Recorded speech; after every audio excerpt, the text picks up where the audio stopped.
obviously, some of you will have been on the same table as our panelists, so this is really an opportunity for people who were on other tables to get a bit more of the thinking from the panelists and the tables that they were on. First of all, it seemed to me that one of the sort of the clear outcomes here, as I've just said, was on this need for communication with businesses. So I'd like to ask Joppe, I'd like you to kick us off there. We heard from your group on making the business case. Can you give us one very practical thing that we could do coming out of this meeting to communicate better with businesses? We've already heard that you'd like a manual on a manual on wetland restoration and so on. But if you were to go out from here and talk to the businesses that we need to talk to, what would be the first thing you would do and the first clear message? I think the first message is to be absolutely limiting yourself to water. Okay. And not elaborating in the wider biodiversity ecosystems language, which is so easy to do. I think business really understands water as a critical input for their processes, their products, or is associated with the services. So if you make the business case really related to the physical molecule water, and build the other stuff around it, I think you have a much easier task at your hand than if you try to package with all the knowledge which exists in this wider issue of biodiversity. Okay, excellent. Thank you very much. Would anyone else like to come in just on this question? What do you think is the most practical thing that we can... Is it working? Yeah. I'm from a company. I'm from Boskalis. Why are we in EcoShape? Why are we funding it? Why are we participating? And why are we sharing? Because I think if you want business to be involved, show them what's in for them. Because we are in, because in the end we think if we have the knowledge, we are more competitive. We're in, we think there come better infrastructure projects on the market, so we make a chance to execute them. So please show business what's in for them. And then they will join, and they will participate, they will spend money, they share knowledge with you, everything that's needed. Okay. Now, just arising from that, obviously some businesses are taking a lead in this already. Some businesses are very involved. How do we reach the businesses who aren't? Because it's almost as if, you know, the ones who are most likely to get this message and to be involved are already there in a sense, aren't they? So is there a difficulty about reaching the parts that we haven't reached yet? Who'd like to take that on? Oh, come on, don't be shy. Yes, please, Ritesh. I think it is an issue of languages. And the moment you start entering the balance sheets, the moment you start entering the product cycles, the moment you start entering into the strategic planning of businesses, that's where you start making the connect. Environment or ecosystem services is not an external to the business. It is so integral, right from the water that the employees drink, to the water that goes into production process, to the footprints that are generated. So you have to see businesses into an environmental landscape and have some sort of a communication and positive leveraging wherein business could contribute to better wetland conservation, not merely in the sense of greening their brand or greening their approach.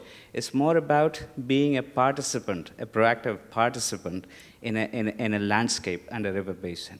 It doesn't matter what product you're engaged in. You are still an entity into a river basin. You are still an entity into the water cycle. And you need to be conscious of that fact and be a responsible participant. So. Thank you. Thank you very much for that. Yes, Peter. I think, Peter Odhengo from Kenya, I think in the case of water, we don't necessarily need to tell the business the value in it. Because, for example, 1 liter of water is more expensive than a beer. And if a liter of water is more expensive than a beer, and we already know that that water is not available, it means it has a very high value. So the next thing is that the business needs just to pick it up. It's a product, and products needs further development and to get that reserve. And what is required is investment in getting that water, but we, the conservationists, are key to ensure that the manner, the techniques, and the way they use to get it is sustainable and is in tandem with the good practices that is required. If it is another thing like air, for example, which is also important, then we could be challenged to give the value on it. But water as a value. Okay, excellent. Thank you very much. But do you think, so water has a value, and ecosystem services and biodiversity all have values, but do you think that that has been made clear enough in terms of drawing the sort of the links between looking after these ecosystem services and actually, a business case? Do you think the links are clear enough between the sort of the potential costs and benefits? It is true. The link is what is not clear enough. There is pieces of information here and there. There are models, pilots, which have indicated. But the missing link is that it is not clear for them. Right. That is the missing link. But the value aspect, the product nature of it, and the cost is ready in place. But the link is missing.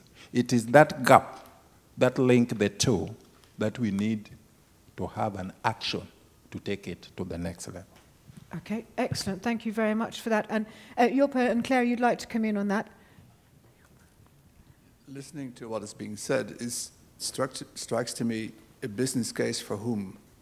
Is it a business case for business who is using the water, so therefore it is a risk and therefore it may invest into some upstream or some downstream activities, or is it a business case for society where you invest, like this Rotterdam case was, to me, very clearly the city of Rotterdam invested for the collective business and human community. So, yes, but there's money involved, so they spend the money and there is a return on the investment. So to me, your question, I was thinking about it while the others were asking to say, well, if there are a lot of small businesses, each individual business will not invest in something upstream which is so distinctly related. So we have to ask ourselves, what is the significance? Who is going to, for business case for whom? And so I push it back to you, so asking, tell me, who is the actor and who do we want to motivate? That's an excellent question, and I'm going to throw that open for people to answer. But Clare, you had a point first. Yeah, excuse me. I also want to say we're talking only about communication as if business were the only people we needed to persuade. But we need to think about communication within government, both at local, national and international levels, because what actually happens in the policy-making process is that very often it's the environment or related departments that are doing the green policy stuff. They are not trained in the language of business or the concepts in the way that they have evolved in their own careers. And then it's the hard economic arguments and changing investment culture is something that comes under trade, treasury, or whatever. So we need to understand how business can also help have a mindset shift within the public authorities at whatever level they operate. Yep, no, that's an extremely important point. And yes? Okay, well, I fully agree that talking about awareness and talking about the stakeholders, that I think the cities, the local governments can play an important role in this. I think raising it, if we are able to raise it to raise it on the agenda of the local politicians and the cities, and that they will start to be convinced of the usefulness of green solutions, soft solutions, then also these politicians will see and will discover that there is a business case. Because, of course, we have to promote the possibilities that with green solutions you become a safer city, for example, for less money. Yeah. And if we are able to share best practices on this issue, that will bring these kind of solutions higher on the agenda of the local governments. So local governments, cities, I think, are important stakeholders. So one of your answers to this question of the business case for whom would be, in your view, local government? Both. Yeah. Also yeah. the cities, yeah. Yeah, cities. Yes, yes, we've got a point over here, yeah. Do we need a microphone, just, sorry. I think that is all true. I mean, traditionally governments are responsible for nature conservation, wetlands, and so, but the case is simple, that the governments are out of money everywhere, worldwide. So I think, and actually we know how to do that, communicate, involve stakeholders, that's actually, we were becoming better and better in. I think the one thing that we still, and I'm actually amazed at some of the examples, some people know more about it than I do, but attracting private funding, so, and that means really looking into these challenges of wetland and trying to find earning models because they are there, but then to construct the business case and find investors, maybe not businesses, local businesses to pay, but also investors to pre-finance some of the solutions. And I think that's the challenge, that's difficult.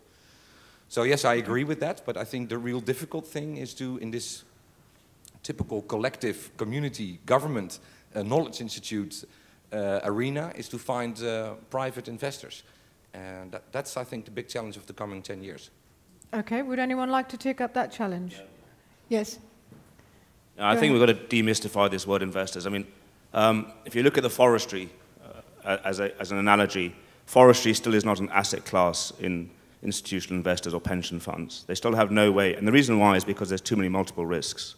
I mean, generally, you know, they can cope with 1 or 2 risks in their models. When you've got multiple risks, it's too difficult. So forestry is not yet in asset class. Wetlands is way behind that. So that's from the investment side. However, there's lots of things that can be done to try and incentivize investments, whether it's, for example, mitigation banking. And that places an onus. And the reason why that works, for example, in the US, which is about a $3 billion market, is because you've got very clear regulation.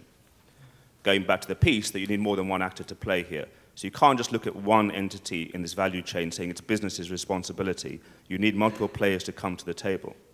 So either you need to help de-risk investment, so you need to de-risk it from a technology perspective, or what the financing structures look like, or insurance companies can help to de-risk it, or you need players to come in and set clear regulation which allows for a level playing field. So I think you've got to help disaggregate what you mean by investment and who it's for, because businesses will generally act in self-interest. They'll either do it because it's risk mitigation, or it's license to operate, or there's a reputational issue. Yet what we haven't done is make that link between how we can monetize essentially what is a natural capital asset and see what those returns mean on a balance sheet. Okay, thank you very much. Thanks, that's an important contribution. And Danka, I'm going to take you in a second, but Peter, you just wanted to come in there first? Well, just 1 second, yep. I think when it comes to the government, over the last 10 years, governments have become a little bit responsive. There are several reforms that have been put into several sectors, key sectors that require increased delivery of services. And for example, in Kenya, if you look at the scan of the reforms that have been put, you find sometimes the government is faster in terms of putting the reforms in order to catalyze and allow investments to come and join because they know they don't have. But sometimes it takes too long and then causing the government, in terms of its policies, frameworks, and strategies, to stall midway. So this also requires a balancing. When the government reacts with policy changes, then something needs to be done to match it. Because if, for example, it happens, and then you find that you still need sovereign guarantee for you to change from a coal-fire plant to provide wind power. And then you are also, the government is faced with the challenge of getting children to school and also water to people. So those balancing acts is sometimes becoming challenging. Yes. Thank you very much. And Danka, you wanted to add on that. I will be very short. I would like to argue a little bit with the gentleman there about the business versus government, that governments are out of money. It's not, well, it's might be true, but the governments are those who are creating the legislation, law, the order. They have enormous power. And they are those institutions, the first who needs to understand and to have appropriate communication strategies in disposal, that they will understand that. And that is a run for a long way. And the very tricky part is that once you have a government, it's a very short-term thinking process. In some countries, it's 4 years, in the good case. Well, and it could happen with businesses as well. But I would like to argue, and I would like to have a strong voice for the government, that they need very good to be communicated as well. And that belongs to national, regional, local governments as well. Okay, thank you very much. Thank you for that. Right, I'm going to ask for any more sort of contributions on that from the floor now. Yes, we've got over here. Yeah, I would like a general question about the role of the public, or the general citizen. We talk about governments and businesses, but in my experience, I've been working with the Dutch government on implementing building with nature solutions for water management. And what I sort of experienced is that the 2 largest projects that we got off the ground the last years, they were sort of initiated because there was resistance from the citizens. So that was actually what made the Dutch government move.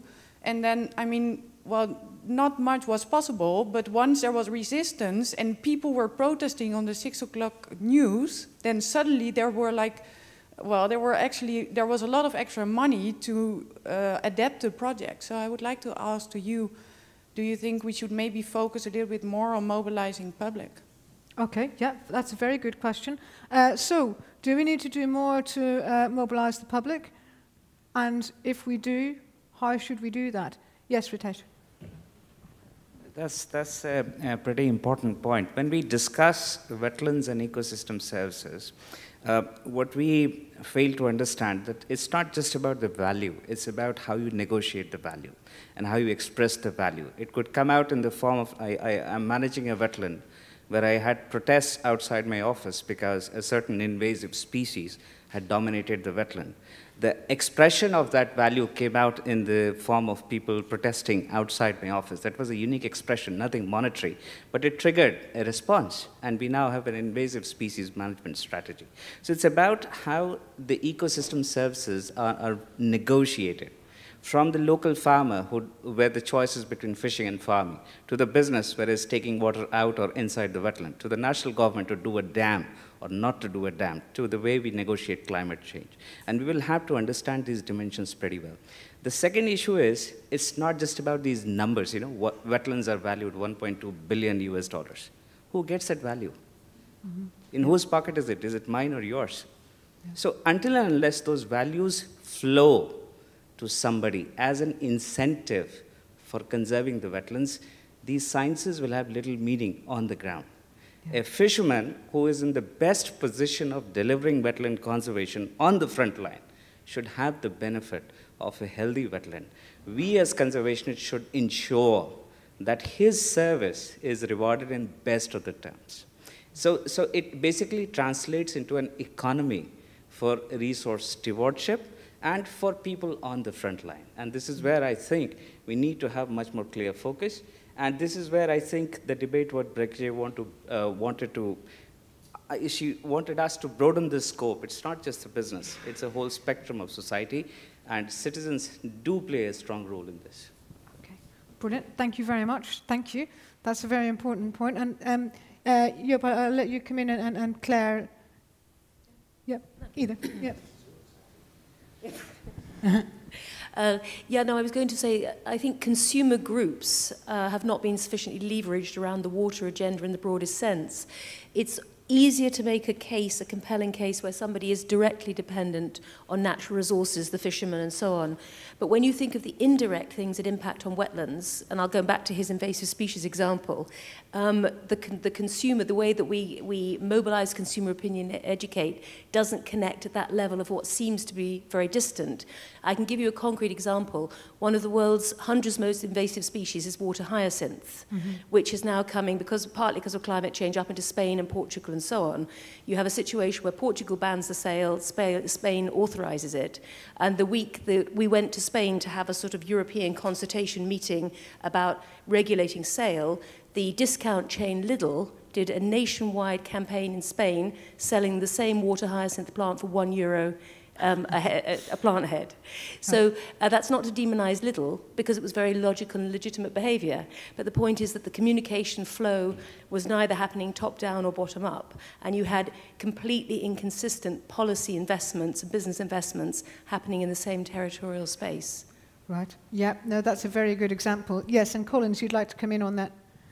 Yeah, just to throw in some other angles to it, which I think sometimes is positive. Like the professor said, when you negotiate these ecosystem management things, sometimes certain issues come to play which you didn't foresee, which may be positive. For example, it could be cultural. There's a place where the government wanted to build some dam, but the community said, no, this is our ancestral home, we have lots of shrines here and lots of things we'll do, this thing cannot be tampered with. So you find in such a case, except like you are able to negotiate very well, the community may not bulge, or you provide for them another ancestral home, which may not be exactly what they had before. Good, very good, yes, okay. Yeah, I'll let you come in there and then I'll take you up here. Yeah, go ahead. Well, mobilizing consumers or citizens and ask their opinion, I think that's a very good idea. But you have to inform them and not to misinform them. So what we in the Dutch often saw, that they were given good information and they were given bad information just to get what you want. And this was one of the reasons we started EcoShape. We thought we have to provide everyone with knowledge that we can inform people and that people are not misinformed. So that was the best thing out of everything around Maasvlakte, etc., that we started the program. Okay. Are there any examples of sort of misinformation that you... Well, in my personal experience is, if you go 10 years back and you come with a certain proposal in the Netherlands, and if some politician would stand up and would use the word Waddenzee, without using any other argument, the project was killed. Right. And we are always asked that we have to show whether our project, whether it has what the impact is of our project. Yeah. And at that time, and times has changed, so I'm not talking about those days, I'm talking about the past, of course. NGOs were never asked the arguments. They simply had to say, this is bad for the Waddenzee, and then it was killed. Right.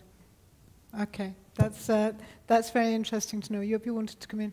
Yeah, I think it is of course obvious, and I can bring cases from Coca-Cola and Pepsi in India, that if the business is not in communication with the people surrounding them, then you are in a trap. So I mean, obviously, when your water is one of those things which unites people, is that society and business and government and agriculture, I mean, you have to be together, trying to find the best way to allocate the water.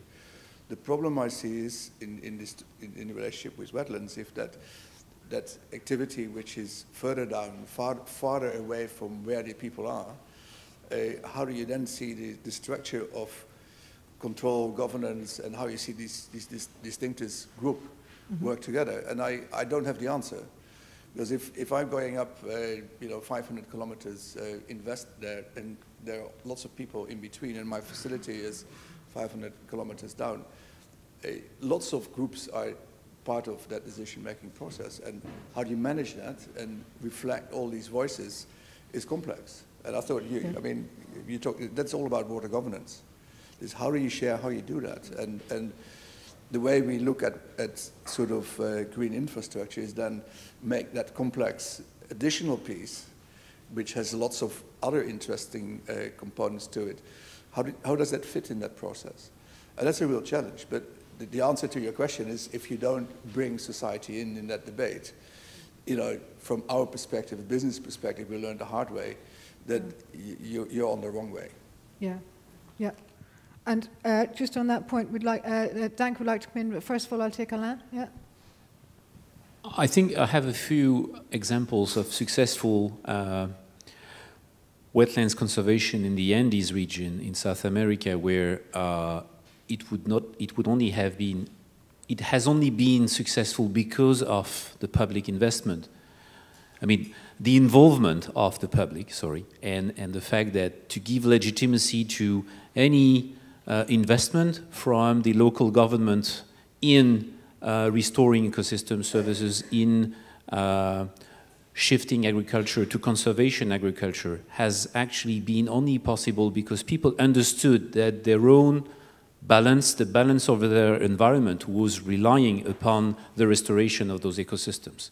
Otherwise, they couldn't have been able to invest public money. Yeah.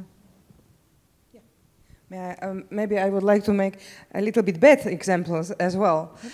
For most of people, the wetlands is a place full of mosquitoes. They have a lot of limitations, legal, because usually it's designated place as nature protection. And then, after a while, there is a parachuting of the project, which will come with green NGO, with aggressive things, what to do.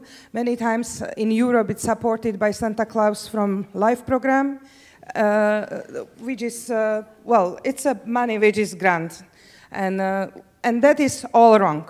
If you do not have a buy-in of the local people, those who are directly living in the area or who would benefit or they need to bear a cost, and many people are willing to bear the cost, it's wrong. So there are many projects which fail because of only the consultants came, conducted the project over 2 years, shake hands and go home.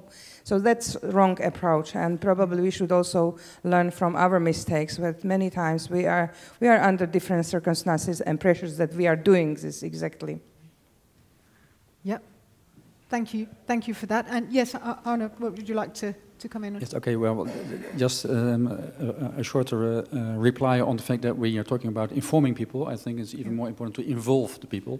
Engage people. I've got 2 examples, because in Rotterdam we are investing in more water storage in the city, and instead of doing it underground with larger sewer pipes, etc., we are investing in the public area. And we have developed the concept of water plazas. And the first water plaza was discussed. Well, we informed the people, and they said we do not want it for 2 reasons. Because quite recently we had our reconstruction already of that area, and they said, well, again a mess in front of our door. We do not want it. So the timing was not good. And they were afraid of drowning of their children in this so-called water plaza. So we learned from this, and now we are developing a new water plaza. And from the beginning, we involved public and students who are living and working around this water plaza. And they helped us designing this feature. So it's not really a wetland solution, but it's a wet solution in the city. And from the start, we were involved and happy. So the public is happy, and more important, when the public is happy, the politicians are happy. So the adaptation is now quite high on the agenda. Yeah. That's fantastic. Yeah, excellent. Well, everyone's happy. That's great. Yeah. Right, so moving on from that happiness, we're into the last sort of 15 minutes of the discussion. I'm going to encourage you to let me know if you want to have your say, if you have questions for our panelists, because you know, we're getting up to your last chance. And then I want to talk very practically, because we've heard from all of the tables here. We've heard some very practical potential solutions here, from things that could be taken forward this year in terms of the Rhine project that was mentioned here, to longer term projects, to projects that would require a lot of involvement from various different actors. I mean, for instance, we had this idea of the water disclosure project over here, which I thought was very interesting. We've got all these potential practical actions and solutions out there, and I'm going to try, it's going to be quite a task, but I'm going to try to see if we can focus on a few of them to really be the ones that we prioritize in terms of taking forward. So that is the question I'd like you to have in your minds, because that's what we're going to spend the next 15 minutes trying to answer, and panelists, you are going to have your say on that. So let's think about that. But yes, we had, was it a question or a comment? Yeah. Hi, it's a question for the panel, and a couple of people triggered my memory really, and it's about the water hyacinth example, and there's also a few other examples about you know, you have government and you have different sectors, and if you have the environment sector or you have the agricultural sector, And now we've just gone through, I'm not quite up to date, we've just finished, or we're still in the process in Europe of greening the cap. And I've seen many, many documents which looks a little bit more like greenwash than actually greening. And for the panelists, with your experience across different parts of the world, do you have good examples of where, sectors concerned with the environment and sectors concerned with big business, such as agriculture in particular, because it's so widespread, or actually have a process of communication? So we talk about misinformation, and that particular debate, agriculture and water quality and drainage and wetlands, to my mind is a minefield of misinformation from all sides. And I just wonder if anybody has experience of any examples where, those two different conflicting issues have come together with some satisfactory output. Right, anyone got, we just need a good example of that, where that can work in practice. Danka. Yeah. Okay, well, I'm representing the network, Global Water Partnership, and there are examples because we support directly governments in development of integrated water resource management plan. And that is a very time-consuming, long process, but still. And why it is long and time-consuming process? Because we need to bring all these people together. At the beginning of when we were baby, of our enthusiasm, we believed that we can do as a desk study the river basin management plan.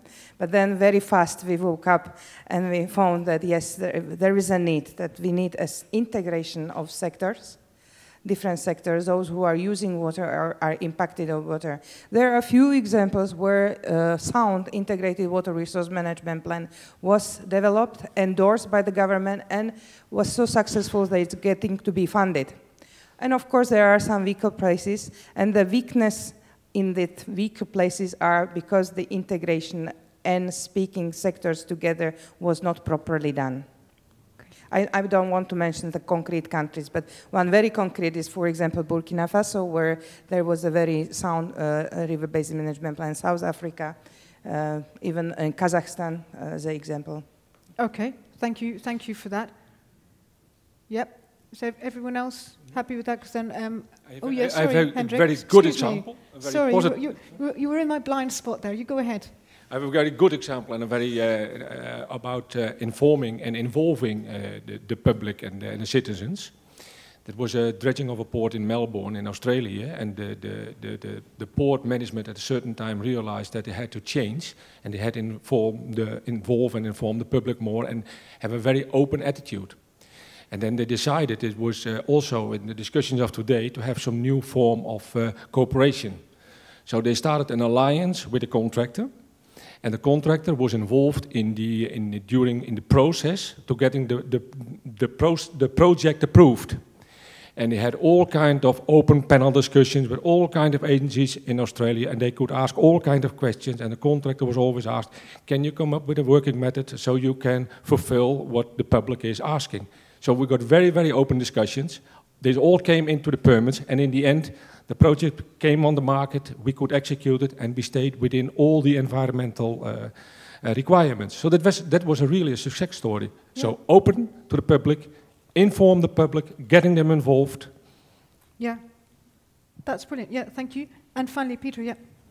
I think in Kenya we have a good example. For example, there is Lake Naivasha, which is a great Rift Valley lake. It's well known, where water had been declining for the last 5-10 years. The stakeholders had already come together over the last 5 years, but they could not agree. They came up with a management plan, but some of them felt that it is not on the best of their interests. They took it to court. So 2 years, they were stuck with the problems, but they could not do anything. The business was going down. And then they said, fine, let's look for a solution. They came to us. Because our office is coordination, we analyzed the problem, we found that it was interesting. And then we found out that it was also leadership. We changed everything. We transformed the nature of the organization. And the Prime Minister gazetted a very unique board, a board that is not chaired by any government. The permanent secretary at very high level is a member of that board, But the chair is elected by the people themselves, the pastoralists who are fighting with the business and the flower farm, and it is working. And it's never before, the government has never put money, significant money from the exchequer into such a kind of a quasi-system. We've done it.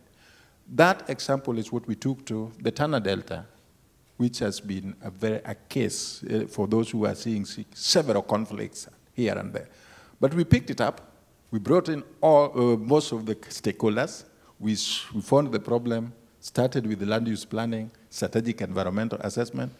We are now moving with it, although there are conflicts, but the conflicts is not as a result of the problems, but it is as a result of other overarching political problems, but not as a result of the resources, because it is identified. It is moving. We are on course of the process, and I think those are examples that can be shared.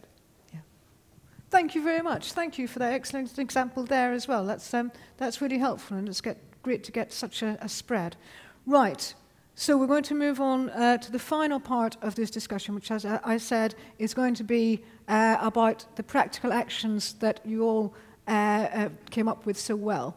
And what I'm going to do is I'm just going to go along the panel, very simple, and I'm going to ask you each to choose. We had the presentations, you heard from the rapporteurs, you've all been part of a group. I'd like you to pick one solution that we've talked about today. Please don't pick one from your own group. pick one from someone else's group that you think that we should prioritize in terms of taking forward and giving it a lot of focus and giving it some welly, as we say in England. Ritesh, you can see that I'm about to start with you and put you on the spot. So if you can give us one, and we've got. I do want to let anyone who from the floor to make a point as well, but we are running low on time, and there's 10 of you, so I'm giving you very strictly no more than 1 minute each, and if you can do it in less, all the better. That's the challenge, Ritesh. But I'll cheat. I'll pick one from my group, if I'm allowed to. The idea of having clear-cut matrices and indicators related to ecosystem services that would inform decision-making is a powerful one, and that could be followed. Because it removes a lot of complexity in how you negotiate and inform people on the state of ecosystem services and the trade-offs that come out when you work on different development sector projects. Okay, that sounds really good. Excellent. Thank you very much for being so concise. Alain, what about you? Picking not only from my group, I would say that probably the idea of having platforms of champions who would be ready to really tackle the issue of what are the benefits for the ecosystems they are dealing with. It's much more challenging than building a business plan for any industry. Measuring exactly what the benefits are for the public, for the private sector, for the citizens of a given ecosystem, and building a business plan for ecosystems from that. If we could do that in a few countries, in a few regions, I think we would have changed a lot. And just to use the 20 seconds I have remaining to react on your greening the common agricultural policy, starting from ecosystems to intensify agricultural production instead of thinking that we can keep intensifying agricultural production while not damaging too much the ecosystems would be a huge paradigm shift, and this is what is ahead of us. Okay. Thank you very much indeed. Thank you. Danka, what's yours? Okay, I will not pick up from our group, but what was very nice, and I will take it also home, to create surprising partnerships. That is for me inspiration, because we try to build partnership with equal participation and broad stakeholder representation. But that surprising partnerships where you would not expect, that is also something for me innovative. So I vote for this. Okay, fantastic. And let's hope they're pleasant surprises. Yeah. Great, Claire. Well, I'm having a senior moment because I can't remember every single one of the options that were on the table. But I was very struck, building off the partnership, that I don't think that finance is fully into this piece. I think we talk about reaching out to new audiences, and we talk to the extractive industry, to different industry sectors, but the people who understand money are not in. I've never once in 20 years really seen the money people at the table and the people who can see how to leverage the trillions. So I learned a lot from Sachin today, and also on that slide that talked about looking at the business model generators and the financial engineers. I'd go for that, and I have a lot to learn in that area. That's very, very interesting. Yes, thank you for that. Yeah. Building on that, I think that was my takeaway, is the business case in its various forms. For whom, for cities, for finances, etc. You mentioned that the money generating models are there. I don't necessarily think it's the case, but let's work on that. And if I may then add, apply that on some real cases. So don't just build the business cases, but look at, well, we call it a low-hanging fruit or whatever you call it, but really test them. And move the agenda forward rather than backwards. Fantastic. Thank you for that. Arnoud. I also have to pick something about my own group because I cannot reproduce the other ones. But I think one of the main issues I heard today is that it's about awareness. Awareness about the importance of wetlands, about the value of wetlands, about the value of the green solutions, etc. So that's what we also noticed in our group. And we made the appointment that all the stakeholders on our table have to have the homework to identify their own networks and platforms, and that we will make an overview of this, and via these platforms we will try to erase this issue. And in particular, the city of Rotterdam is able to use the Connecting Delta City network in the first place to address this and to get it on the agenda of the cities. That's very useful. And where would you focus? Where do you think needs to be? Where does awareness need to be raised? I think awareness about two things: about the value of wetlands in general, but especially about the value of the green solutions, about the soft engineering solutions, because I think it's an eye-opener for a lot of politicians, for a lot of knowledge institutes. That's the other stakeholder group, I think, which is important. And if this awareness is growing, then they will, I think, get their wallet and are more convinced to invest in these solutions. And maybe make the link that Peter was talking about earlier. Exactly. Yeah. Okay, thank you very much. Collins. Yeah, thank you.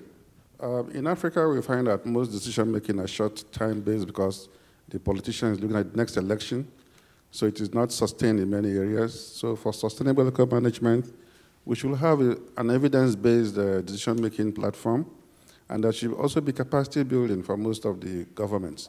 Most ministries now most countries have Minister of Environment, whose knowledge is not deep enough. They believe environment sustenance is planting of flowers within towns and so on.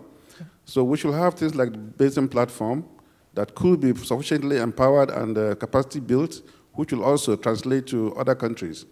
Then we must be in touch with the users in the field, communication, build the capacity of everybody. And like as we have said in our own team, place a dollar value on the issues involved. That will encourage them to do that. That will also help the businessmen to know what's involved for them and what's not involved for them in case we go into private-public partnership. Thank you. Thank you very much. Thanks. Peter. For me, although I believe in my group that what they say is okay, but there is some issues that were raised, for example, the building on ambassadors and champions. But for me, it is green champions that will carry this forward together with the business, technocrats, knowledge. Let's build around these champions and link what the outcome with green jobs. Then we will be able to move. And can I just ask, just on that, where do you think these champions should come from? Should they be sort of grassroots? Should they be sort of high level? The champion is across, from the top of the politicians. In Kenya, the Prime Minister is a green champion. Then to the grassroots person at that level is a champion at that.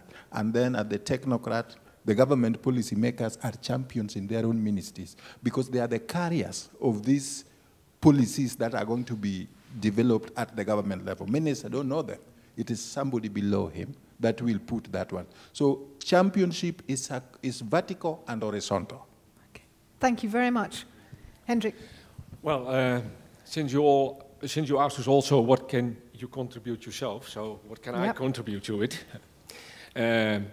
We were talking in our group about the awareness, so we more or less agreed with Wetlands International on our table that we team up EcoShape and Wetlands International to create awareness of creative partnerships and sustainable solutions for infrastructure works, for financiers like World Bank, etc., and maybe also for governments. And this is not what we agreed upon the table, but maybe I can say if any panel member or someone in the room comes across someone at high level who needs to be aware of creative partnerships or sustainable solutions for wet infrastructure, we are available to give a little bit of education. Excellent. Well, thank you very much for that offer. Excellent. Thank you. Finally, yeah, mine are very practical. I'm going to work on the business case for green versus grey, work on the methodology, and try and get that agreed and then published. And we have a partnership with Wetlands, and I'm going to try and ensure we have all our projects delivered and the lessons disseminated, because I think that's also quite important. Okay, brilliant. That was very succinct. Thank you very much indeed for that. Right. Panelists, you did brilliantly. You were all extremely obedient and were very concise and kept everything very much to time. So we are now running almost exactly to time, and that's thanks to you all being so good. I'm going to give, if there's anyone, any of the participants from the floor who'd like to make a final comment, now is your chance, but you don't feel that you have to, because what we're going to have next is the wrapping up and sort of the final comments. So if there's any sort of burning questions or anything, now's your final chance. Otherwise, I'll ask you to say thank you to our panelists. Thank you very much, panelists.